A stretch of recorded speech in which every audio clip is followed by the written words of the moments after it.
இந்த ஒரே ஒரு மசாலா பொடி மட்டும் இருந்தால் போதும், எந்த ஒரு ஃப்ரை பண்ணாலும் இந்த ஒரு மசாலா பொடி போட்டு செஞ்சால் அவ்வளோ சூப்பராக இருக்கும்.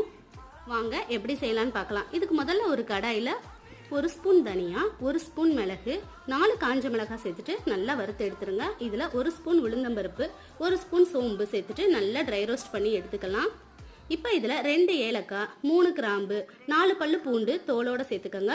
1 ஸ்பூன் எள்ளு, சின்ன துண்டு பட்டை ஒரு 3 சேர்த்துக்கோங்க. 3 பிரிஞ்சி இலை, 10 கருவேப்பிலை சேர்த்துட்டு நல்லா ட்ரை ரோஸ்ட் பண்ணி எடுத்துக்கலாம்.